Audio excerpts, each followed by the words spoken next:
Hello, everyone. Welcome back to a new episode of The Journey Within. I am your host, Andrea Escobar Logreda, intuitive medium and psychic. Each week, we get to connect with different healers, storytellers, and vision holders as they walk us through their journey within, dark night of the soul experience, what inspired them to create a more spiritual journey and turn darkness into light. I am so honored and grateful that I get to present today's guest with everyone. We have the incredible author, Patty Bear, joining us today. I am keeping her intro short because I've been talking to her for the past 45 minutes, and I'm just like, there's so much to say. The bio is not enough. So I'm going to let her introduce herself. Welcome, Patty. Thank you for joining us. Oh, it's an absolute delight to be here. I'm so glad. Thank you. I know that you're under the weather, so thank you for taking time to chat with us today. Yes, I'm just recovering from a cold. So your listeners, if they're wondering why I sound a little nasally, that's why. I mean, we could also say that you like to get nasally because it gives you an extra oomph to you, you know? I like that. Gotta play with it. That Gemini needs to play with something at all times. Oh. So for everyone that doesn't know, you just wrote a very powerful memoir, From Plane to Plane. Do you want to talk a little bit about that before we dive deep into your story and discuss further? Sure. So it's From Plane to Plane, My Mennonite Childhood, A National Scandal, and Unconventional Soar to Freedom. And the title is PLAIN to PLANE. And the reason for that is that I grew up among the Plain people of Pennsylvania, and that's the Amish and the Old Order Mennonites. And if you're not from the area, they're from that area of Pennsylvania, you're not familiar with the Amish. They're a very the Amish and Old Order Mennonites are recognizable by their dress. They stand out. They're very insular culture, and their main aim is to avoid anything worldly, to set themselves apart from the world. So they will wear, in the religion that I grew up in, the women all wore long dark dresses and black bonnets. They didn't have any role in the church. They were to be silent, submissive. The women sat on the left side of the church, the men sat on the right. There was just a big dichotomy between men's and women's role, and the women didn't have any voice in the church, didn't have any role. And we didn't vote. We weren't allowed to vote. We weren't allowed to watch television or go to the movies. We weren't allowed to go to the law, which meant when someone robbed us, we didn't press charges. And we just kind of lived this very insular life. You only had friends within the community. And once you joined the church as an adult, if you left, then you got excommunicated and shunned. So you couldn't just change your mind. You couldn't choose to leave. So that's the life that I expected to live, and until I was 8 years old. And then I had what I would call a call to adventure, which is my father got excommunicated from our church and shunned. And we can talk about this a little more later, what the call to adventure is or how it relates to the hero's journey. But what happened is that this changed the entire trajectory of my life. I didn't know it at the time, but my father became, he went berserk. He became violent, but people outside our family didn't know. And as he took his case to the media, and he made the front page of the New York Times. He was in the Washington Post for about 10 years. He was actually in the national media, and he was also in all the small town newspapers as well. So New York Times, Washington Post, the Boston Globe. I think he was on Good Morning America. He was in Canadian television and newspapers. And it was this very was like having vertigo. It was this very topsy-turvy experience because to the public, he was this folk hero, and everybody felt sympathy for him. And behind the scenes, we were living on the run, and we lived on the run for about 10 years until I left. But anyway, as a result of all of the things that happened that I talk about in the book, it catapulted me out of this world that I would have otherwise been in and completely changed the trajectory of my life. I ended up becoming an Air Force pilot and was an aircraft commander in the Gulf War, and then just retired as a 777 captain after 28 years. Yeah. Congratulations. Yeah. Thank you. So, I sometimes say that trauma can sometimes be a path to liberation, and I don't say that lightly. But for me, it was, and I talk about that in the intro to the book, how I'm sitting up there on one of my flights across Siberia. We were on our way to China or somewhere, and I look out and I just have this moment where I'm like, are you delusional? Like, did you imagine this whole thing? Did you just imagine where you started? But for me, it was a very mystical journey in many ways.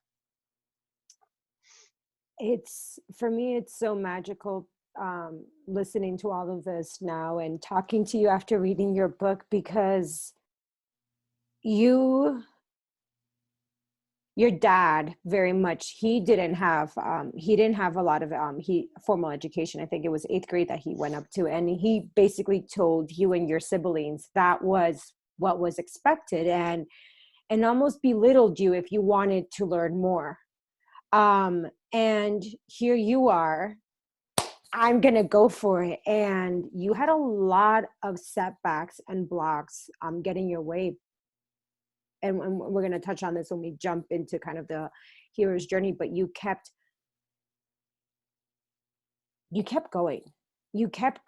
And this is something that I recognized within your mom. She, even though she never got the law involved, honoring the church and all of that, she didn't back down. She didn't just kind of say, you know what, instead of running, I'm just gonna give in, which I feel like a lot of people sometimes just get tired of the fight.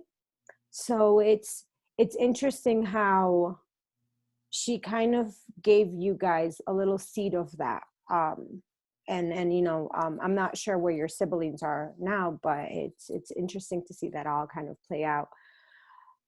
Now that we've talked a little bit about that, I want to set the scene for everyone. You grew up in Pennsylvania. Mm-hmm. And do you want to talk about how it was growing up on a farm and all of that? Because that was a very special place for you, your siblings, a little bit about that before we dive deeper into kind of what happened when you were 8. Sure. I got so much feedback from this section of the book. People just loved it. It was a window into what in many ways was a bucolic world. The seeds of what was to come were there in the beginning. Throughout it, but it was we had a 400-acre potato farm. My father was a very good farmer and businessman, and we had basically 400 acres of a playground, which I say that we worked very, very hard. That was the other thing that I get. People are like, oh my gosh, I can't believe how hard you all worked. And so there were the two sides to it, so for me, nature was just magical.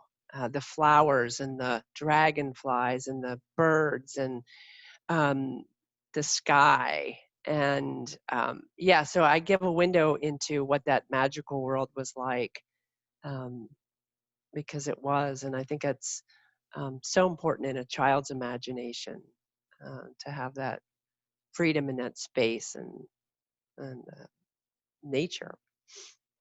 The imagination that you and your siblings had, you didn't have a lot. You talk about you guys you didn't have a television, you weren't allowed to go to the movies, you didn't experience what most kids do.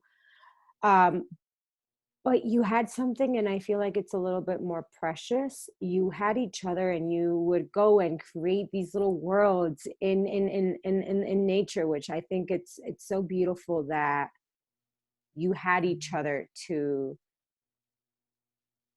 be children with, to still live in that and innocence. I thought of something now that you were saying this, as you were talking about this, that just like hit me from the end of the book. At the end of the book, you kind of say that everything your dad was talking about in the media Hmm. and everything, you're like, I wonder if this was coming from his own childhood. And I started to just think that, I'm like, what if he wasn't heard as a child?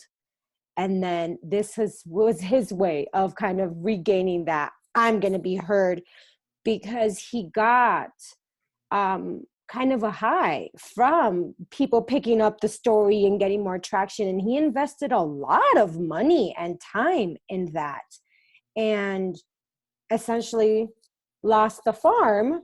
I'm like giving the book away now because of all of this. No, seriously, you still need to read the book. I'm not giving it justice. But I do you feel like that? Do you feel like maybe it was his own way of asking, getting heard in a very twisted way? Yeah, I think that's a very valid point. That I think that in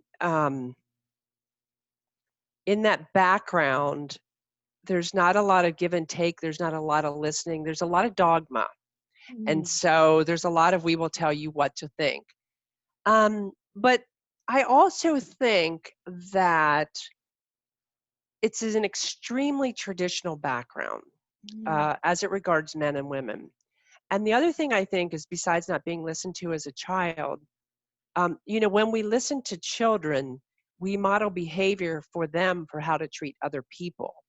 And my father was never able to listen to other people in his intimate relationships. And this is something I didn't realize actually until I was an adult, is that he really didn't have any social skills in intimate relationships. So he's very good as a neighbor, so an arm's length relationship, right? And he was very good in business because, um, they're kind of quick interactions. But in terms of intimacy, in terms of his wife or his children or where you have those sustaining relationships, he didn't have the social skills. Nobody taught him, because the mindset, the dogma Mhm. in my background was that the men talked and the women were to be submissive. And so if you come from that kind of background, it makes sense. You don't need to learn those skills. Like, you think you don't. But anybody who's ever been in a relationship realizes bad things happen when only one person talks and the other person listens. And that doesn't matter whether it's the man or the male or the female or the partner, whichever partner it is, right? It doesn't really matter. When there's not a mutuality in a relationship like that, it's not good. And Mm. so more than anything, I look at it and I go, he just didn't learn the skills for how to be in intimate relationships. Wow. That's so, now that you're saying that, it's making the book make so much more sense. I mean, it made sense, but it's now, I'm like, I am seeing a new perspective to him now with that. It's kind of like, oh, wow. What are your thoughts now with talking about that? I, something that I've struggled with in my own journey, my family's Catholic, and my mom didn't grow up overly religious, but I didn't understand the traditional religion where a God would judge someone that he created when he loved them. It was just very confusing to me as a child. And now I kind of look at it from a very objective standpoint, where I'm like, the values have been twisted to fit our humankind on earth, not to support our spiritual well-being. So it's not that I have a problem with God, or I don't believe in that. I just don't believe in what humans have created with this kind of belief system. What are your thoughts on that? Do you feel very against any structured religion, or is it more of just, I think you know what I'm saying without me trying to say it. Yeah. I'm like, So we've talked enough that I think you understand my rambles. I'm not against structured religion per se as a Okay. concept, but I think you're absolutely right on the money. And this is actually a book that's coming out of me now. But I do think if we were to go down the existential rabbit hole, and which it is a little bit, so I'll try to curtail my side of that. I do think that there is a huge psychological component of that, and that is this, is that I believe that God has been co-opted for narcissistic purposes. And the God that I was raised on, when I looked at it as an adult, I was like, that's a narcissist, someone who needs to always be worshiped, someone who you live in fear of, someone whom it's a one-way, like you give to them and like they'll occasionally throw you a bone. If you look at the characteristics of a narcissist, it is dead on. And that doesn't mean that God is narcissist by any means, or spirit, because I think of it as a universe as a spirit. It is that people have used that power, have twisted that power for their own ends. And if we can get out beyond that, and if we can begin to have a clear understanding of spirit ourselves, then we can't be controlled, we can't be manipulated with that. And I believe it is a manipulation. And it gets passed down. It's not that, it's not that the people, even in my church, were like terrible people or anything. They just pass down what they learned, like we all do. But when we become aware, then we can do something different. I wanted to ask that because I feel like a lot of times when you've been scarred by a system, it either turns you off completely, or you just become more empowered and you can pick things for what they are, and then let go with what doesn't resonate. So I wanted to offer that to anyone that's out there that has had a similar background. There's I don't think it's what you're saying. I don't think that the individual people of the church are bad or evil. I think they're just they're They're just living. unconscious. Yep, that's it. They're still asleep. It's the best They're way still asleep. they're still asleep. They're Yeah. still asleep. Yeah, and I will say, for other people in this experience, that I would say that I have religious PTSD. Like I can't go to sermons. I can't go to some place where there's dogma. I just, I don't hold anything against them, but I cannot endure that experience. Thank you for sharing that. No, I think that gives people permission to know that it's okay, because, and I hope you don't mind, we've been talking before we started recording, and you are a very spiritual person, and you do believe in something bigger. So it's not to say that you don't, it's just you don't abide by, this particular thing. So I think that's beautiful. Well, and like we were talking about, earlier,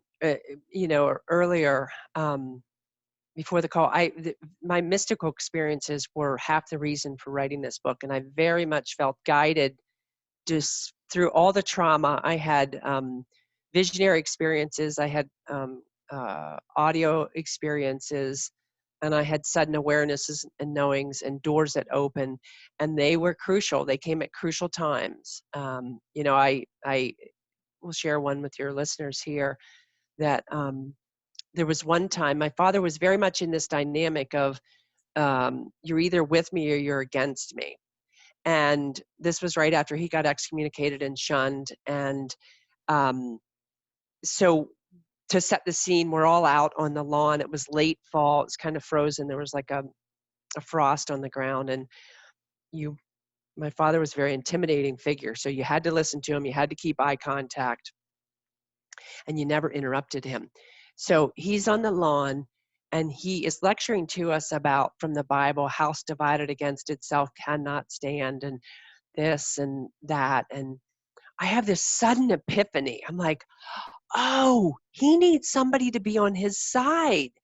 And if only somebody is going to be on his side, we can all be a family again, which I wanted very badly.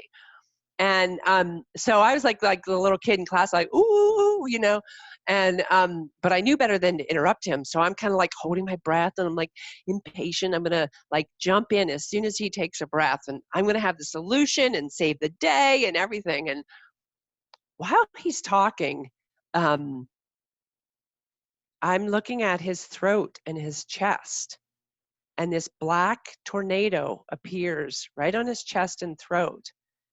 And you know, mentally, intellectually, I'm like, that's weird. Like tornadoes don't land on people's bodies.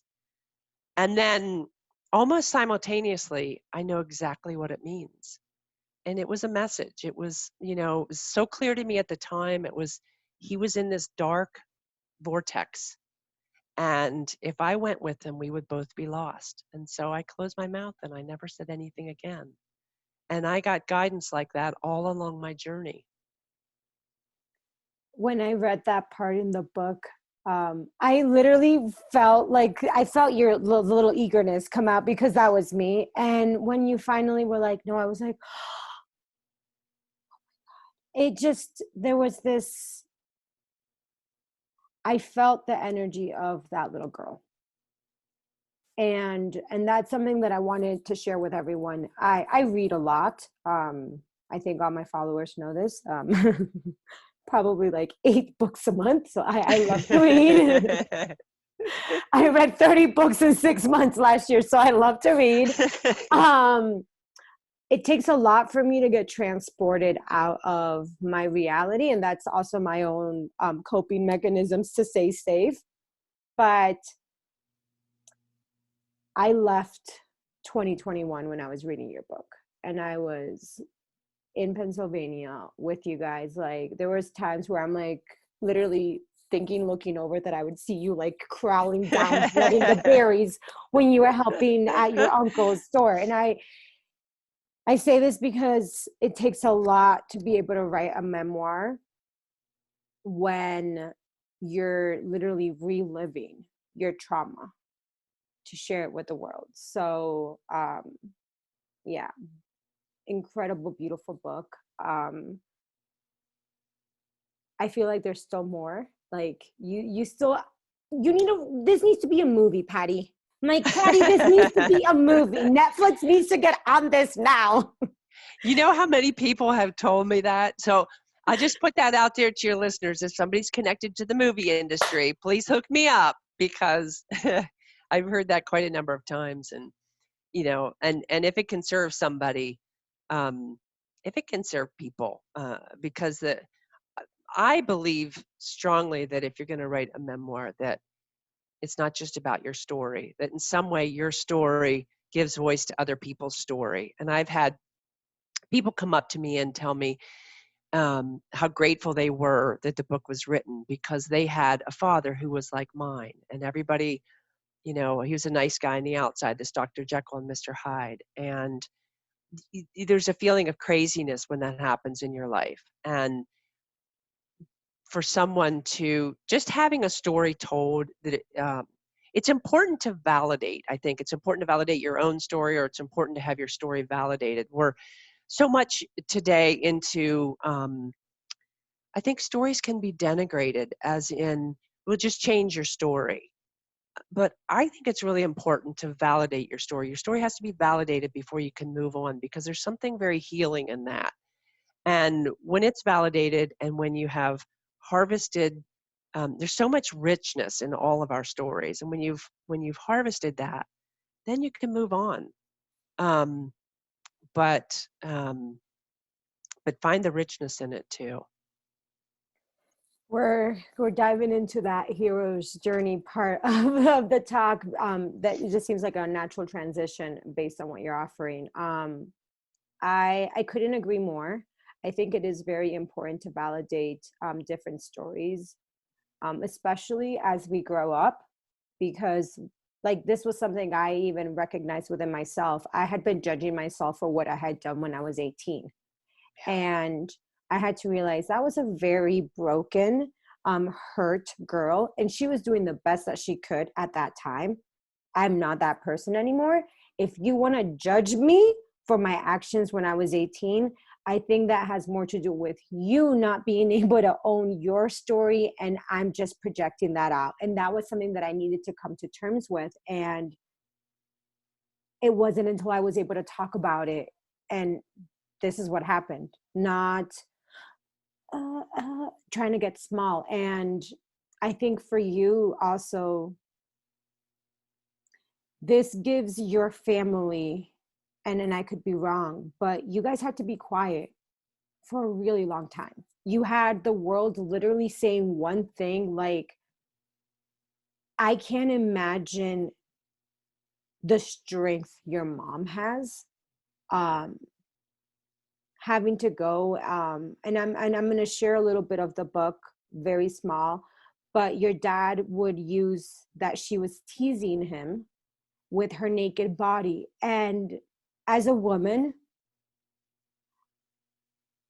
I wanted to strangle him when I would read that, because Yeah. it was not what the reality. It was so far from the reality. It was a And huge projection. off of him, Yeah. and you guys never engaged into the false of his version of how things were going, and kind of went with it. And it was kind of time to just say, you know what, not even to get, I'm trying to, what's the word, it's not even to get, vengeance is not the word, but Vindication. yeah, vindication. I don't even think it's for vindication. I think it was more of just, I've been holding this on since I was little. It's time to put it out. But this is more just so that we know our truth. It wasn't necessarily to get other people to know your truth. It was more of, this is our truth. We have lived in your truth for so long. This is my way So out. well put. That is so well put. And I do think, one of the things as I was writing this is that there's so much cultural pressure. And I talk about this a little bit, I think, in the interview section at the back of the book. It was particularly pronounced in the background that I come from, the plain people, where there's an enormous amount of pressure on victims of any kind of abuse to forgive and forget. You're supposed to jump right to forgiveness. And I think that is echoed in the greater culture, the greater society, in that we put an enormous amount of pressure on victims to be quiet. Like, don't rock the boat, don't ruffle any feathers, don't speak up. And what happens is that the abusers, and we saw this with the Me Too movement, they go on and they keep doing that because they have learned they can get away with it.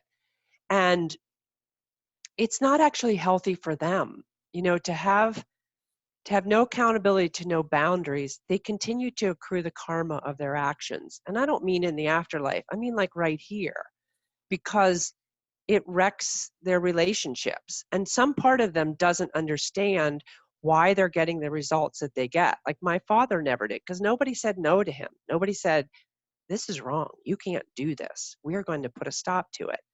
And so he literally can't understand why he has the relationships with his children that he does. You're like, it's not a mystery to everybody else, but he got away with it. And so boundaries are healing for abusers. They don't like it. They will reject it with every part of their being. And they will train their victims. They will train society that they should be immune from consequences or boundaries or accountability. But they're very healing. They need to have those. They abusers cannot self-regulate. That is their essential.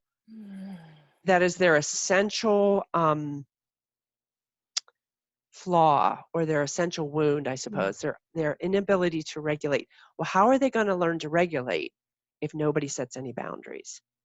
They have to be regulated from the outside because they're unable to be regulated from the inside. Doesn't mean we have to do it unkindly, doesn't mean we have to do it with vengeance, but it needs to be done firmly because they're unable or unwilling to do it. Ooh, what you just said is so powerful. Abusers, their big wound of not being able to self-regulate. Yeah. And in the spiritual communities and religious communities and spiritual communities, we exacerbate that by training their victims to forgive, to be kind, to be warm, to be forgiving. It doesn't help them, you know? It doesn't mean we can't look at them with compassion, but the first thing they need before compassion, before anything else, are boundaries. They need help self-regulating. Okay, this is actually going into another thing because this is something that I'm sure my inner child is like, oh, then I can do this. Let me teach my dad to self-regulate. And you know, when you've been in that kind of caretaker role, you want to take that in. When you started to kind of dive deeper, when were you able to, and we talked a little bit about this, but it was, you were healing, you know, on your own time, way before this book was published. Right. And you were still in communication with your dad. How were you able to kind of say, you know what, this is my healing journey, and just because I'm now seeing all these incredible tools doesn't mean that now I have to go and caretake for you. And I have to, because that's something that society sends that message, like, well, you can't just abandon your parents. They did all of this for you. You can't just turn your back on them or on your family or friends, insert whatever. When do you know that it's, and I'm speaking of this to anyone that's has had a violent, abusive, traumatic relationship with a family member, with a loved one. It's not your job to care for them. How are you able to recognize that and realize that is his journey, not mine, to take with him? Well, because I went on the wrong path for about 2 decades, maybe 3 decades, I did listen to my father. I sat there and listened to his monologues because I erroneously thought that listening to him, giving him love and what probably looked like affection to him would be healing for him. I did set some boundaries in that I wouldn't allow some of his behavior near my children. Okay. But I had a harder time protecting myself. There were times when I was listening to him when I literally felt like I was dead, like the energy was being sucked out of me. And so because he was so reactive to any kind of boundaries, I learned to set boundaries with him in very subtle ways. When it got too much for me, I would get up and go to the bathroom. It interrupted it. He had, I believe he has an eating disorder. And so at some point he wanted to control his food. He wouldn't eat at other people's house. And so when he would go on for too long, I would offer him lunch. And I knew that then he would be like, oh, I have to be on my way. And so I did it very subtly. And I think the final boundary was in, I talk about that in the epilogue, I think. Yeah, in the epilogue, where he started in one day and his usual, everybody else was to blame for his behavior. And I was tired. I'd come back from 2 back-to-back London trips and I had a glass of wine. So I was like really relaxed and he started in on this. And it was like, almost like something took over me and was totally out of character for our relationship. And I said to him, no, you are responsible for your behavior. Nobody else is. And it was really a turning point. And he didn't talk to me for 3 or 4 months. But it felt very freeing. It felt like something that should have been said, for a long time. And so the answer to your question is I did it the wrong way for a long, long time. And, but maybe I needed that, maybe I needed that to understand the lesson. But yeah, so, I think one of the things when you grow up in any kind of abusive situation, and I say that whether it's physical or sexual or emotional or psychological, is that you survive. You survive any way you can. Fight, flight, freeze or fawn, and part of that's caretaking. And eventually, you get strong enough to do something different than caretaking. That's I love that you said that. I think it's not talked about often enough when, we talk about trauma, but some people think it needs to be this like huge thing. And for the longest time, I would think, I'm like, well, I didn't have a traumatic childhood. My parents just got divorced. It was everyone's parents got divorced in the 90s. Like half of my friends' parents are divorced. But it wasn't until I started to realize certain things, like we talked about earlier, conversations that just weren't appropriate.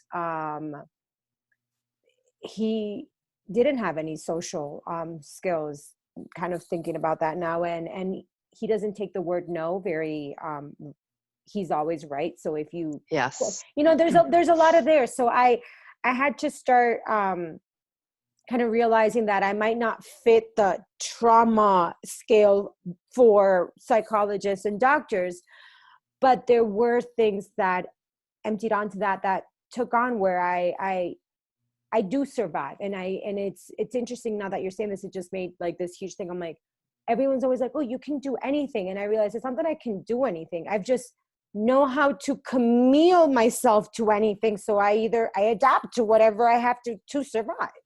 Right. And right. That speaks a lot to people out there. So I really hope that what Patty shared right now.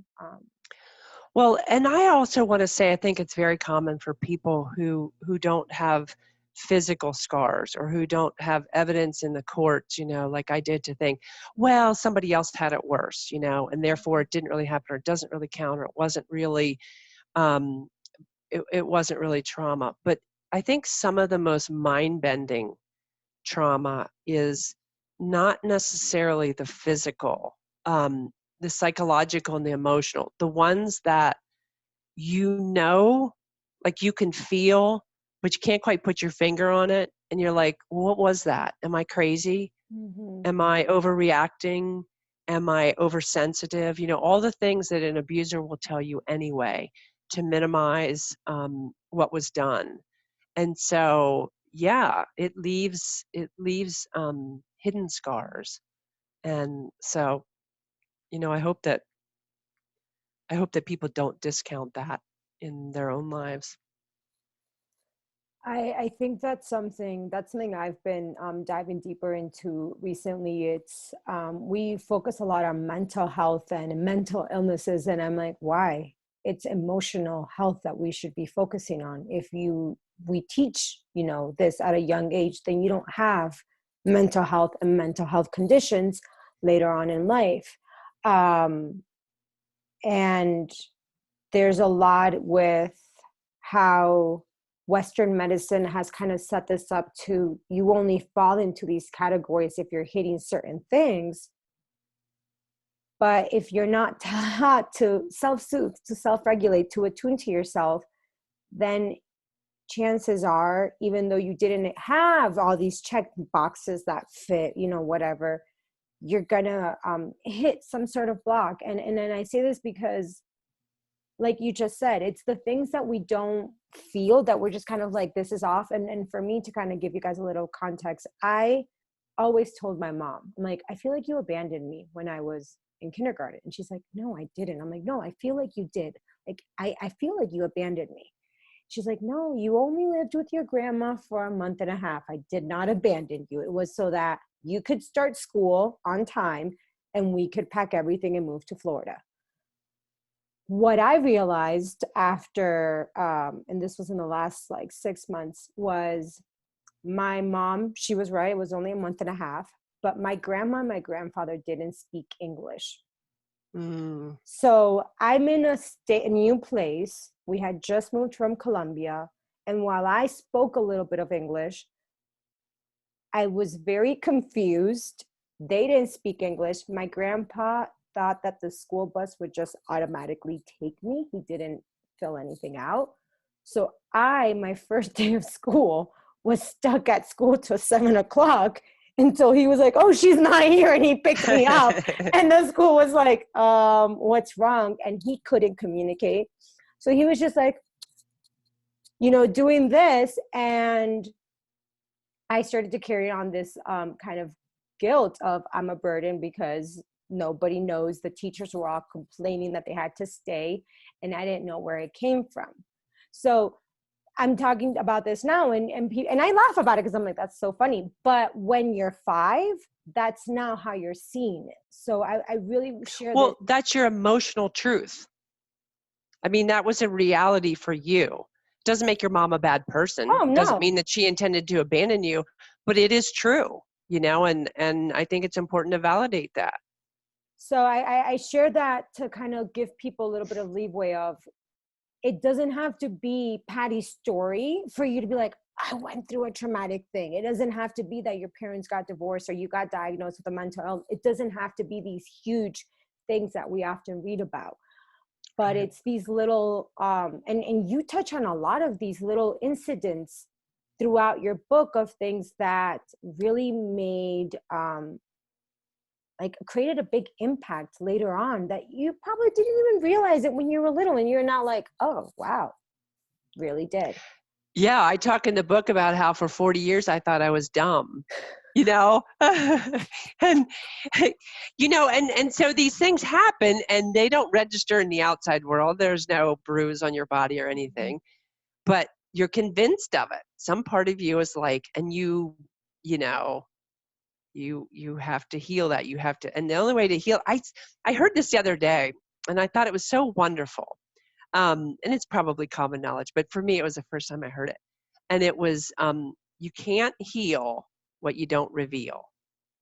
And so I was like, it makes so much sense. All it needs is to be brought up to the light of consciousness. And then you can go, oh, well, that impacts me in my relationships, or that impacts me in how, like the feeling dumb. It's like, so where does that impact you? Does it impact you in your studies? Does it impact you in the workplace?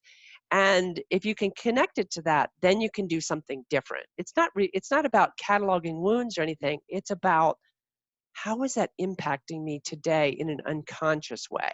Because as soon as you make it conscious, you can choose to turn that around a little bit. Oh, for sure. That's kind of like, I have a thing where every morning I say, I am choosing to have the best day of my life. And then at the end of the day, I get brutally honest with myself. And sometimes I don't want to, because I'm just like, I don't want to look at my day. And I'm like, okay, why did you not choose to have the best time of your life or the best day of your life? And it could be something as dumb as, I decided to stay in bed reading for an extra 15 minutes, and then that made me rush. So that created, and it's, for me, that creates a state of self-awareness where now my life isn't happening to me. I'm not a victim to what's happening. I am in complete control. Now, that doesn't mean if someone hits me, I'm going to be like, oh, it's my fault that someone hit me. But it gives me a sense of, I am in my body, I am in my life. I'm not having life pass by through to me. I want to talk about your childhood, your high school experience, because I feel like this is going to be, with everything that happened in 2020. And I'm going to go on a little tangent on this really quickly, but 2020 happened and it affected everyone, not just one person. And I say this because everyone is going through something every single day. And it's not fair to dismiss that because the entire world isn't being impacted by what one person is being impacted by. And for me, 2020, and I say this lightly to everyone, was a gift, because now we can realize that we're not immune to suffering, to trauma, to anything. But what it also made me realize is because I love to read so much, have been finding people that show me that my small world is just that small and that there's way more out there. So while my mom and my dad could tell me, no, that's not possible, my books were like, I was like, wait, no, this book tells me it is. This person did it. And for me, your book did that, even though it would have been amazing if I would have read it when I was 15, but you weren't there yet. So this is for other 15-year-olds who are on that. You in high school were literally running for your life.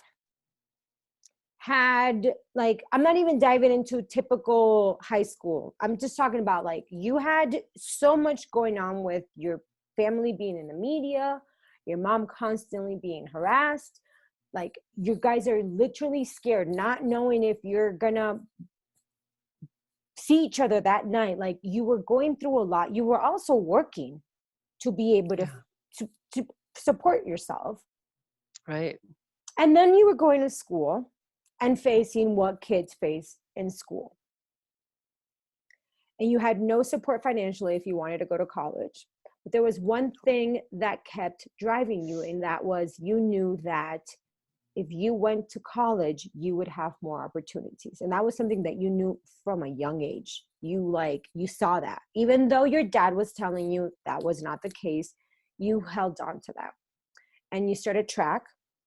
And I'm going to let you kind of take on the story now with what happened and how you ended up with going to the Air Force. And I don't want you to kind of tell the entire story because I still want people to read it. But the reason is that spoke to me. And I feel like it speaks to women in general. It doesn't matter where you're at. We as women are told that we are less than men, that we're not smart as men, that we're not strong enough, that what they can do, we can't. We're basically told we are second to them. And these are the opportunities that you can have, but you can't reach their levels. And even in 2021, that is still the message that women get. That's very true. 2021 airline pilots are 5%. When I started 28 years ago, they were 3%. So you're telling me 2%? 2% in 28 years. I think that's going to change in the future because they're going to be really short of pilots and there is a push on for that. But yeah, still a very small percentage. And I was very fortunate that I was born at a time at the cusp of when things were just changing. And I talk about that in the book. If I had been born 10 years earlier, the opportunities that were available to me, I wouldn't have had the life because they just weren't there. And my mom's generation, they weren't there. And this is part of the mystical aspect of the book. And if I can, real quick, I'm going to touch on the hero's journey part of it and tie in the mystical part. Perfect. So how can I segue into this? So if you think about the journey of a caterpillar, you have a caterpillar and they're on the ground and they have no idea that on the other side of transformation, what awaits them is this gorgeous, colorful creature that they'll become and that they'll be able to fly. Like they can't even imagine it. And for every one of us in life, we go through these stories where we have a butterfly destiny in our future. We have to go through transformation. And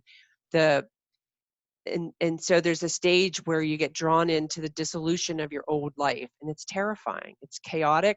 It's not always terrifying. Sometimes it can be more gentle, but it can be, And I think even if it's gentle, this can be very terrifying for us because our old life has dissolved. And our new life, we have no idea if it's actually going to be there or what it's going to look like. And then I know you talk about on your show here the dark night of the soul. Yeah.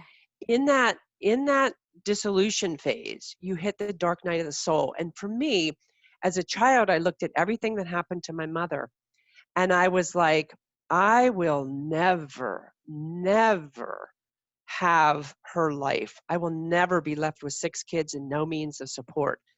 And that point at which, that dissolution phase is meant to get us in touch with something we've outgrown, something that's dysfunctional, something that's toxic in our life, or something that is just time to let go. And there's often a conflict, but it makes something, I always say the purpose of that phase, that second stage is clarity. And so out of the dark night of the soul comes a clarity, and that's a phoenix point. And for me, that phoenix point was, I don't know how I'm going to do this, but I am going to do something different than my mother's life. I will not have that life. I'm not going to be financially dependent. And so out of that phoenix point, something new emerges, and we don't know what it is. But mystically, it's like a path of breadcrumbs. And that at least was my experience. And so what came out of that is I won a race in 8th grade in track and field. It was just, what you do after school. It wasn't, but I got recruited into a high school team, and that was very unorthodox for our culture.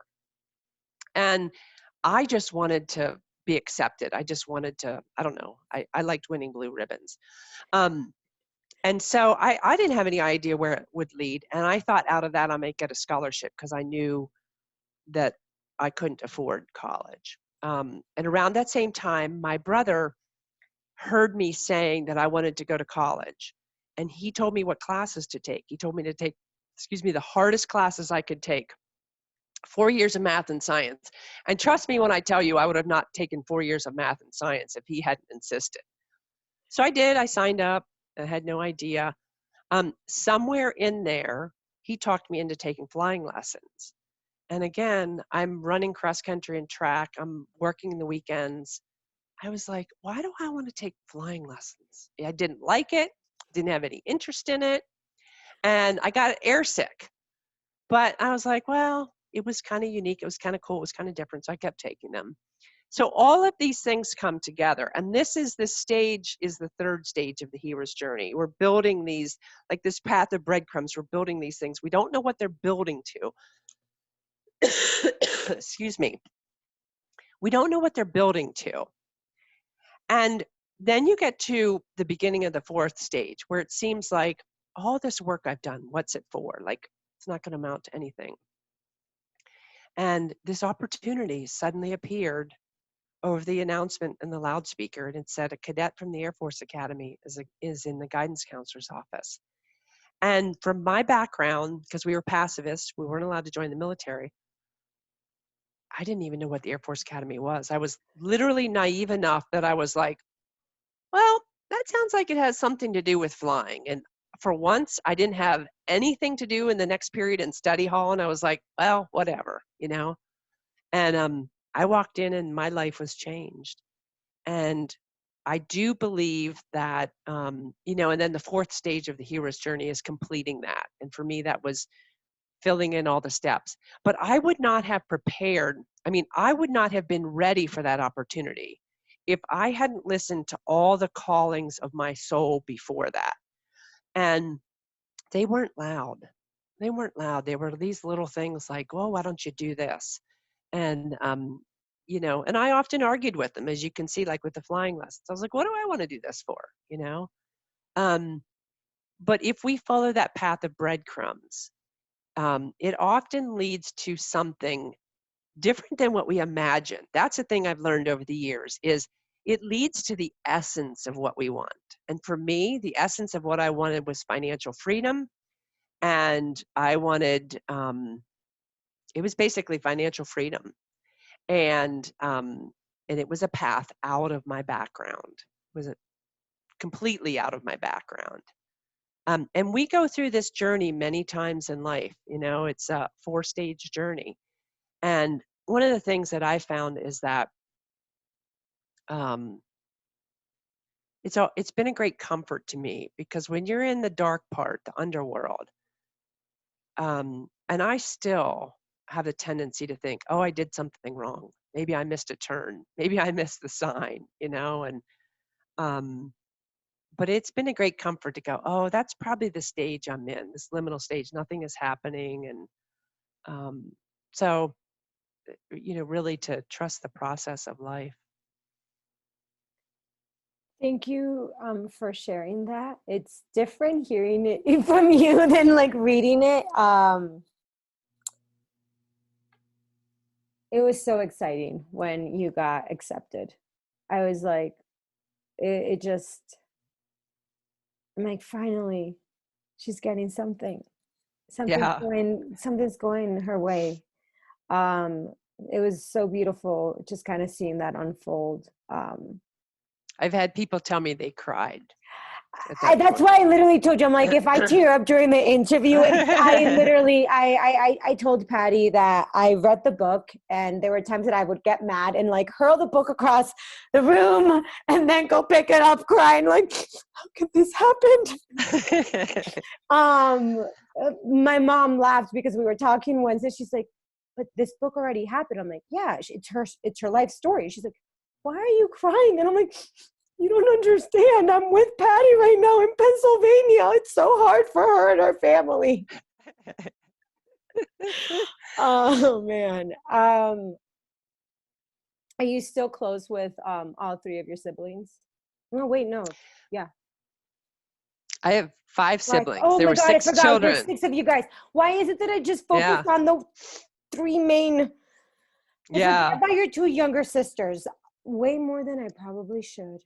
That's not nice. Okay, let me Yeah. give emphasis to, are you close to all 5 of your siblings?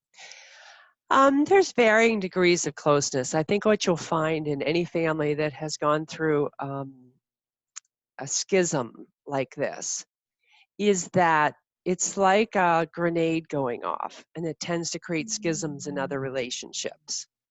And the more I have studied it, that's what I have found. So some I'm close to, some I'm less close to. No, yeah, I definitely agree. It's also everyone's healing on their own Yeah. time, and that's one thing that's very true.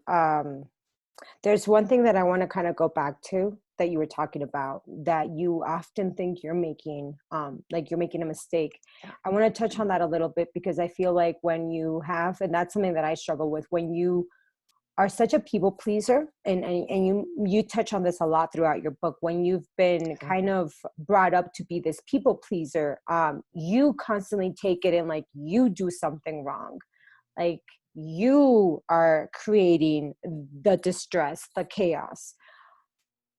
When and we talked about this and people will read about this in your book, but you, I'm going to say manifested because I truly believe you did, but you manifested such an incredible husband and father.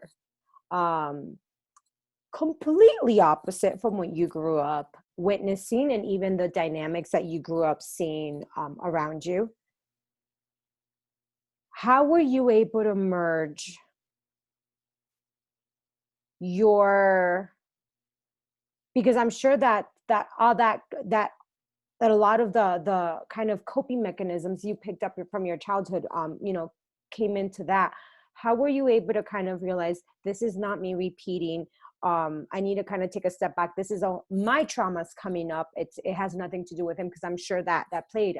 And I'm asking because that happens to a lot. I feel like when we come from such a traumatic childhood, we're expecting that to just pop up again and again. And that was something I had to recognize with people in my life. Not everyone's my dad, and I have to stop expecting them. Like, I'm expecting people to blow up at me constantly. Right. That's something that I'm waiting for him. People sometimes are like, what are you waiting for? I'm like, for you to yell? Why? And I'm like, I don't know.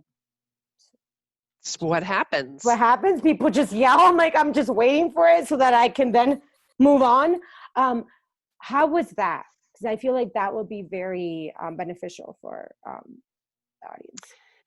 Yeah, so I often say that if anybody were to ask me my greatest achievement, it would actually be that. People look at these other things that are in the outside world, but to me, marrying somebody who represented a difference from what I grew up with, a very caring individual, very responsible individual, and fun, and adventurous, and yet very grounded and down to earth. And how did that happen? I had a relationship for about 5.5 years that was we'll just say it was dysfunctional. And it came to a head one day as I was just in my house, and I had this like whoosh, this knowing that passed over me, and essentially, not getting into the specifics, but essentially, the knowing was nothing would ever change. Yeah. This dynamic, this pattern between me and this person would always be there. And my relationship with this person was kind of addictive. It took me a while to work my way out of it, but I did, because of that moment. It was like real clear, it was that moment of clarity. That was my phoenix point for that. And I had been miserable for 5.5 years. I got out of that relationship, and I felt like I had been on an emotional starvation diet. Like I didn't realize it until I got out, but I was like, oh my gosh, I was living on like 500 emotional calories a day. I don't know how I did it. Yeah. And so after that, things, sometimes we need those experiences to be clear. And I think I was very aware of not getting into a relationship with someone who was like my father, but not necessarily someone who is a caring, nurturing person. And so when I got out of that relationship, I decided that, it's funny. At that time, there was this, when I broke up with this guy, it was a real, it was the time when I think Cosmopolitan magazine published a study, and this is before 9/11. And they said that if you weren't married by the time you were 30, you were more likely to get killed by a terrorist than to be married. And so I was like, oh my gosh, I'm letting go of this thing and this relationship, and I'll never get married or I'll get killed by a terrorist. And so anyway, so I decided that I would rather be alone than to have a relationship like that. And so any relationship after that, I kind of evaluated on that. Is it better to be alone than to be with this person? Are they adding something to my life? And so my husband was just a very devoted, I give a lot of credit to him. He has always been just a very patient, a very loving person. And as you can imagine, it takes quite a while to heal from the trauma in a relationship. But yeah, so it is possible. Wow. You know what? I love that question though. Is this the same? No, because you can add that with everything in life. Literally everything. Yeah. Do I want to pick up this? This isn't beer. This is sparkling water. But I don't drink. But do I want to pick up this beer, or do I want to have water? Like, it literally goes to everything. It literally goes to everything. Because we so often, and particularly if you come from any kind of abusive background, there's this, my mom used to always say, half a loaf is better than none. And one of the things that was so sad to me when I was writing the book, and I saw some of her court testimony, was how little she settled for. And part of that was her time period, but it was also an awareness to me. I was like, I was kind of I'll have no loaf rather than settling for half a loaf. And not that that's always the right answer, but I was like,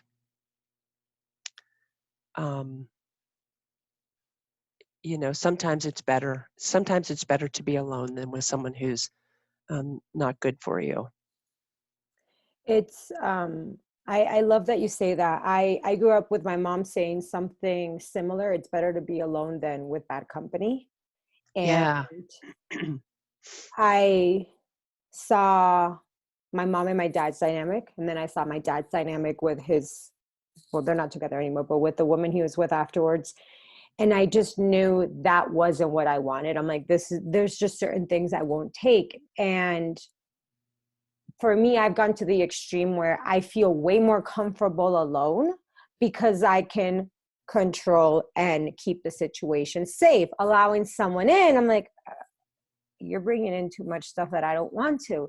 And that was something I had to recognize, that I went from one extreme of Oh, intimacy. Oh, you know what? No, I just can't do it at all. And it's taken a lot for me to get to a place where now it's like I can't, I can be safe always. It doesn't matter what new situation arises, as long as I check in with myself, not the externals. Now is groomed to check with my externals, not myself. Right. So I like, I'll see anytime I'm uncomfortable, I like pick up my phone to ask, do you think this is a good, and then I have to, I'm like, wait, why? No, put the phone down, take a step back. Why is this making me so uncomfortable? And it's been very interesting playing with that, but it is true. It can, it doesn't mean that it's the right way, but we all do what we think is right with what we hear, what we learn. And the other thing I was going to say is that, and I kind of always teach this, it's a fun little flip, is that if you know what you don't want, it's really important to get clear on what you don't want. That's not negativity, that's clarity. But if you stay there, it's negativity. So if you can get really clear on what you don't want, write it down, flip it 180 degrees. What's the opposite of that? Then go look for that. Right now, I'm working on giving myself that and not looking to get that met from someone else. So you were talking about patience being one of your biggest things. Oh man, is that mine in this lifetime of life? I just feel it all the time. And I'm like, really? And you decided to reincarnate as a Gemini? You were supposed to be born as a Cancer. This is what, no, I'm a preemie. I was supposed to be born in July and I came in a lot earlier. Oh, wow. How interesting. I feel that patience thing coming up so much. And I've been volunteering lately at a food bank. And I had this beautiful experience where I realized, oh my God, I can be patient with people when I choose to. But when I don't want to. And the reason for that was there was someone that's mentally disabled, and I was great with them, super patient, not at all testy or anything. And then someone else that's totally capable of doing something asked me for something, and I'm like, why? Don't you have hands? And I realized real quick, I was like, oh, wow. Wow, you can do it when you want to. You just choose not to. Okay. So it's always fun to recognize how our lessons show up. I kind of want to start wrapping this up because I know that we've been chatting for a while and I want to respect your time. You are a true born writer, and you just retired, and you're kind of, where are you at now? Do you have any projects you want to share with us? I mean, I know we hinted at the Netflix show, and I'm like hoping someone's going to contact me and I'm going to be able to email you. I'm going to be like, Patty, guess what? Someone has a contact for Netflix. Let's get this going. But no, what's in the works now? And then where can people find you and connect with you and find your book? So people can connect with me on Patty Bear Author on Facebook. You can also connect with me via email, patty@theflyingclub.com. And you can find the book online, and that's From Plane to Plane, My Mennonite Childhood, A National Scandal, and an Unconventional Soar to Freedom. That's the one. And you can find that anywhere online. It's in hardcover, softcover, Kindle, and audiobook. So if you're the kind of person who's on the road a lot, or you just like to listen to things, audiobook, it's available there. I had a lot of fun making that. So anywhere online, Amazon, Barnes & Noble, Books A Million, indie books, anywhere online. And so what's next? I'm not sure, like projects come through me. The first book that I wrote, it came up, and for like 3 weeks I was getting the urge. I was like, that this was an assignment. And I was like, but that's not what I want to do next. And finally in 3 weeks, I was like, okay, I got it. So, excuse me. So, I have another book coming through me. I'm not sure if it will be the next one. And I have about 20 different books on file. And I would also very much like to do an online course on the butterfly destiny and the hero's journey. Oh, Because I just have, I think it's a map for people's journeys. And we do this journey so many times in life. And it's really a way to orient yourself and to feel like, okay, I get it. Like, there's so much in our culture that's about like instant manifestation. mhm. Nothing works that way. Literally nothing. And so we can feel like everybody else is doing it right. No, I'm messing up, or I took a wrong turn, or I messed up. And I would really like to give some context to the journeys of our life, the stories of our life, because they're both, you talk about the inner journey and the outer journey are intimately entwined. They both, you know this, they're connected. As we change the inside, the outside changes. So we change the outside, the inside changes, and they both move along in this, this journey. And so I'm still kind of recovering from the process of writing a book, and publicizing it is a journey. And I'm You going to just take a gave little birth. rest. Yeah. I'm going to take a little rest, but that's what I'd like to do next. Ooh, I have a feeling we're going to be connecting again in the future, talking about this next path. I definitely feel like that's where you're headed. And it would be such a beautiful offering for right now, for especially for younger kids. It does give you a sense of, okay, I'm not screwing up life, because that is something that Yes. we constantly, oh man.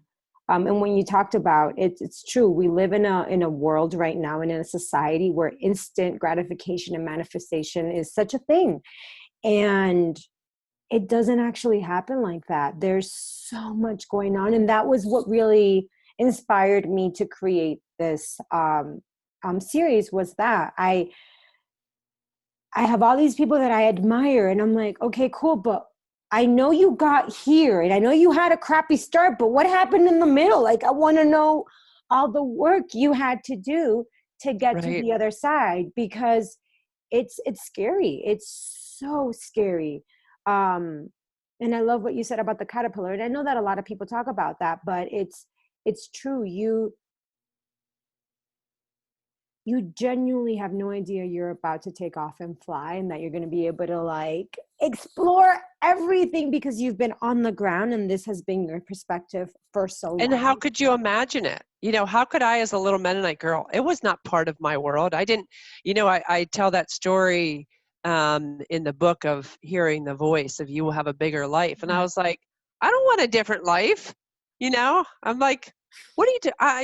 What is this? You just don't know. You don't know what awaits. And yeah, and literally, everything is a cycle, and literally it takes time. I think in some ways, I started writing this book 20 years ago. It just takes time to manifest things, and the instant manifestation thing, if you just take this course, kind of bugs me. It's one of my pet peeves, because life doesn't work that way. Just doesn't. There's a lot of spiritual bypass in that new age. And that's That's a something that great way of saying it. there Yeah. is. I even if you think that it just happened, there was a lot of work that you were doing on the back end that you didn't realize it before this thing that you called in started. Like, this was something I recognized, and I'll share with you guys real quick. Shailene Woodley, I don't know if anybody knows her. She's an activist and an actor.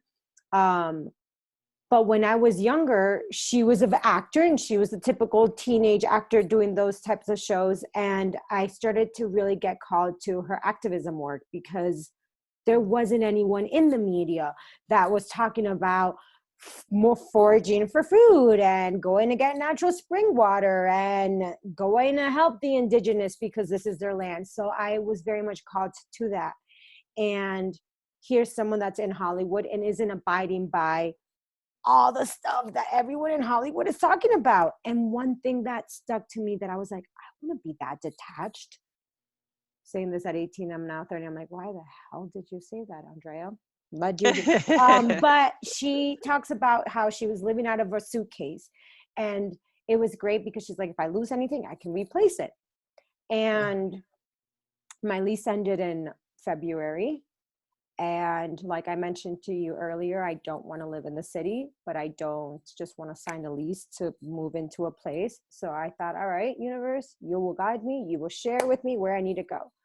So I stayed with a friend for a while. I stayed with another friend. Now I'm in a hotel. And while I've been here, I had this realization. I'm like, everyone makes living in a hotel seem so glamorous and so exciting. I don't like it. And I don't mean this with privilege. I'm so grateful that I have a place to live. So grateful that I can do this. But I want a home. I like having a home. I like coming home and that stability and decorating and that nurturing aspect. And I know that minimalism and, you know, community, there's so much going on and I want to support all of that. But I also have to realize that that's just not 100% me. And that is societal programming telling me that I should want certain things. And now that I'm living it, I'm like, no, 18-year-old me had no idea what she wanted. She thought this would be cool and it's not. I don't think it's cool. And everyone's like, oh, it's so exciting. You get to eat out. And I'm like, no. Do you know how badly I want to cook? I just want to cook so badly. And not have a suitcase. And not have a suitcase, you know? And it's a thing. But there was a time where I thought this was ultra glamorous and this would be amazing. And I'm sharing this because we often think and we hold on these attachment to things. If I judge myself for this now, I'm going to just dig myself into a bigger hole. What I'm looking at is, wow, look how things change and how sometimes you want one thing and then life shows you something completely different. Yeah. And this has made me realize one thing that my childhood never showed me was we moved a lot. And that was something I was always grateful for because, and you might resonate this with now that you travel a lot. Anytime that people would be like, oh my God, but you moved? Isn't that hard?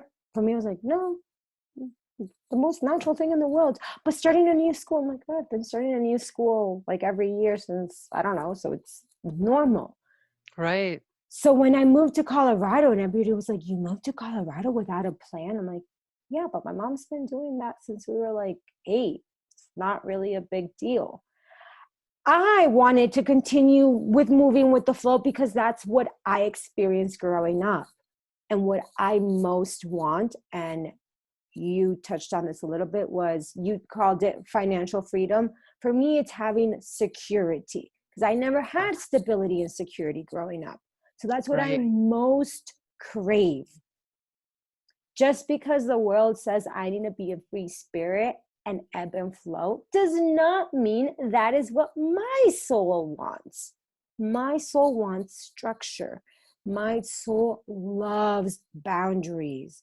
My soul loves knowing that I can wake up and read for an hour and then start my day. That is what my soul wants, not what the world is telling me. And your story really emphasizes that. And I wanted to just kind of end that with that. Listen to what your soul is genuinely saying. And as Patty mentioned, the whispers are whispers. They're not these loud voices that we're always expecting. And it's being able to, I think, trust in that little whisper and hope that at some point, because you listen to it so much, it gets a little louder. And a little louder and a little louder, but it's never going to be louder than you. At least that's how I view it. No, I think you're exactly right. It's never loud, and you're free to disregard it. You know, I mean, it doesn't tell you you have to do this. And you build discernment. You don't have to, it's not a, I always say it's not like some narcissistic guru of you have to obey me. It's not about obeying. It's there for you. It's there for your guidance. And you should do your due diligence. You should check out the options. You should consider it a suggestion, not an order. Do your, I call it risk analysis. Be smart, but always pay attention to those signs because they're all around you. They're, in synchronicity. Sometimes it doesn't matter. People hear them in different ways. For me, I had audio experiences. I had visions, but it doesn't matter. There's nothing special about how you hear it one way or the other. You may get an intuition and knowing. You may hear a song on the radio and it gives you an answer. That's as valid as anything else. But yeah, I would really encourage people to look for them, to ask questions. That's something I do. I just say, hey, how would I do this if I were going to do this? Or, hey, I could use some help with this. And then let it go. And the answer comes. But there's guidance all around us all the time. There is. Thank you, Patty. Your wisdom. Oh, I'm so glad we connected. Me too. I've had such a good time. Thank you. All right, everyone. Please, I am not getting paid at all to say this. This is my own very own selfish plug. Get her book. Patty, I don't want this to not be about you, but this is literally, I genuinely feel like it's going to be impactful for whoever reads it. So please get her book, share it with a friend. I am actually going to be mailing this to a friend. That is something I've started to do. I don't keep books that are impactful for me. I pass it forward. So I invite you all to do the same. I will see you all next week for another incredible episode. Take care, everyone. Bye.